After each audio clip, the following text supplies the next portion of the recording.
નમસ્કાર મિત્રો, સ્વાગત છે તમારું અમારી યુટ્યુબ ચેનલમાં ઓલ ઓવર જોબ ઓફિશિયલમાં. તો મિત્રો, આજે આપણે વાત કરવાના છીએ મહિલાઓ માટે ગુજરાત સરકારની અગત્યની યોજના વિશેની વાત કરીએ. તો આ યોજનાનું નામ છે કુંવરબાઈનું મામેરું. તો મિત્રો, વર્ષ 2024 માટે આ યોજનાનું ફોર્મ ભરવાનું શરૂ થઈ ગયેલ છે. તો આ યોજનામાં મહિલાઓને લગ્ન સમય કુંવરબાઈનું મામેરું સ્વરૂપે એમને 12,000 રૂપિયાની સહાય મળવાપાત્ર છે. તો મિત્રો, આ વિડીયોમાં આપણે જોવાના છીએ કે આ યોજનામાં કયા ડોક્યુમેન્ટની જરૂર હોય છે, યોજનાના નિયમો શું છે અને યોજના ક્યાં કરવાની છે. તો ચાલો મિત્રો, આપણે આ વિડીયોની શરૂઆત કરીએ. વિડીયો શરૂ કરતા પહેલા મિત્રો, જો તમે અમારી ચેનલને સબસ્ક્રાઇબ ન કરી હોય તો ચેનલને સબસ્ક્રાઇબ કરી નાખો, વિડીયોને લાઇક કરી દેજો અને જરૂરિયાતવાળા લોકોને આ વિડીયો શેર કરી નાખજો. તો મિત્રો, ચાલો આપણે દેખીએ. આ યોજનાની વાત કરીએ તો આ યોજના સમાજ કલ્યાણની યોજના છે. એનું નામ છે કુંવરબાઈનું મામેરું યોજના.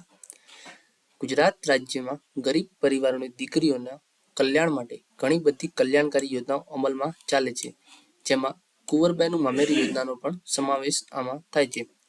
આ લગ્ન યોજના સહાયક યોજના ગરીબ પરિવારોને સીધી આર્થિક રીતે મદદરૂપ થવાના ઉદ્દેશ રહેલો છે. લગ્ન કરેલ દીકરીને ડીબીટી એટલે કે ડાયરેક્ટ બેનિફિટ ટ્રાન્સફર દ્વારા સીધી એમના બેંક ખાતામાં સહાય ચૂકવાય છે.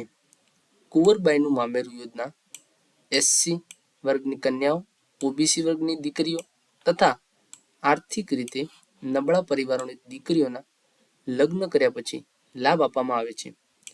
આ યોજનામાં લાભાર્થી દીકરી દીઠ રૂપિયા 12,000 રૂપિયા જમા કરવામાં આવે છે. કુંવરબાઈનું મામેરું યોજનાનું હેતુ જાણીએ તો રાજ્યની આર્થિક રીતે નબળા વર્ગના પરિવારમાં જ્યારે દીકરીના લગ્ન થાય છે ત્યારે આર્થિક મદદરૂપ થવાના ભાગરૂપે કુંવરબાઈનું મામેરું યોજનાનો લાભ આપવામાં આવે છે. આ યોજના દ્વારા દીકરીને જન્મને પ્રોત્સાહન મળે અને સમાજમાં બાળ લગ્ન અટકે આ હેતુથી આ યોજના અમલી બનાવવામાં છે.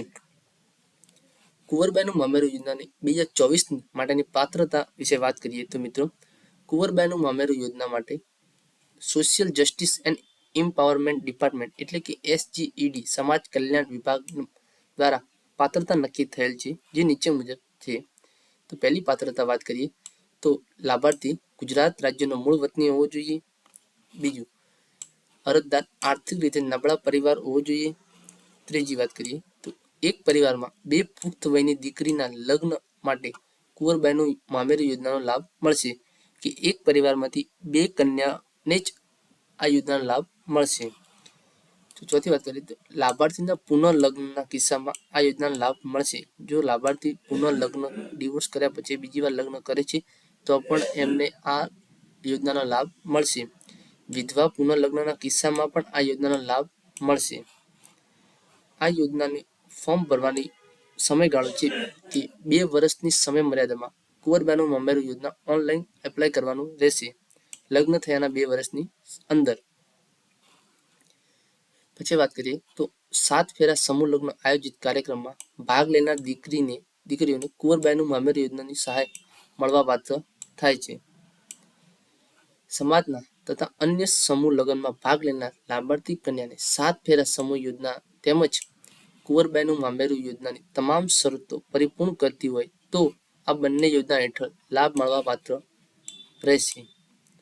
પછી વાત કરીએ તો કુંવરબાઈનું મામેરું યોજનાનો લાભ લેવા માટે ઓનલાઈન અરજી કરવાની રહેશે. તો મિત્રો, તમારે આનો લાભ લેવા માટે ઓનલાઈન અરજી કરવાની રહેશે. તો મિત્રો, આ ફોર્મ ભરવા માટે તમારે જે ડોક્યુમેન્ટની જરૂર છે એ ડોક્યુમેન્ટ કયા કયા છે તો એના વિશે વાત કરીએ તો મિત્રો, પહેલા તો કન્યાનું આધાર કાર્ડ, લાભાર્થી કન્યાના પિતાનું આધાર કાર્ડ, કન્યાના જાતિનો દાખલો, કન્યાના શાળા છોડવાનું પ્રમાણપત્ર અથવા જન્મનું પ્રમાણપત્ર, કન્યાનો પિતાનો અથવા વાલીનો વાર્ષિક આવકનો દાખલો, કન્યાના રહેઠાણનો પુરાવો, જેમાં કન્યાના રહેઠાણના પુરાવામાં રેશન કાર્ડ, ચૂંટણી કાર્ડ જે પણ હોય એ. પછી કન્યાની બેંકની પાસબુક, જેમાં એ ડીબીટી દ્વારા પૈસા એમના એકાઉન્ટમાં આવશે એ બેંક પાસબુક. વર કન્યાનો સંયુક્ત ફોટો, જે લગ્ન સમયે જે ફોટો પાડવામાં આવેલ છે તે સંયુક્ત ફોટો, વરની જન્મ તારીખનો આધાર એટલે કે LC જન્મ તારીખનો દાખલો, અભણ હોય તો સરકારી ડોક્ટરનું પ્રમાણપત્ર. લગ્ન નોંધણીનું પ્રમાણપત્ર એટલે કે મેરેજ સર્ટી ફરજિયાત છે. કન્યાના પિતા અને વાલીનું સ્વઘોષણાપત્ર સેલ્ફ ડિક્લેરેશન આ તમારે અપલોડ કરવું ફરજિયાત છે.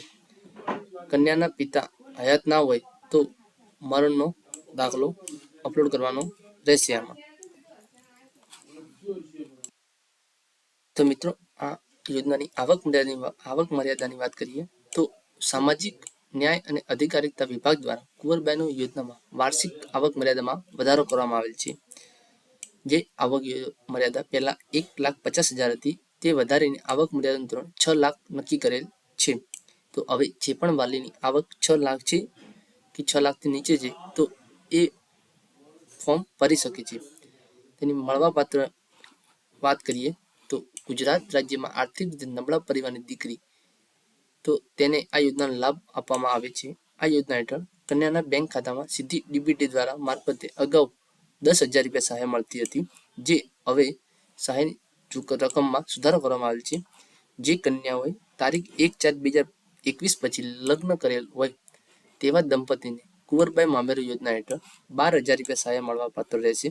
અને જે કન્યાઓએ 1/4/2021 પહેલા લગ્ન કરેલ છે તો તેવા દંપતીને જૂના ઠરાવ પ્રમાણે 10,000 રૂપિયા સહાય મળવા પાત્ર રહેશે. તો મિત્રો આ હતી કુંવરબાઈ મામેરા યોજનાની સંપૂર્ણ માહિતી. તો મિત્રો જો વિડીયો ગમ્યો હોય તો અમારી ચેનલને સબસ્ક્રાઈબ કરજો, વિડીયોને લાઈક કરજો અને આવા જ વિડીયો જોવા માટે અમારી સાથે જોડાઈ રહેજો. જય માતાજી મિત્રો.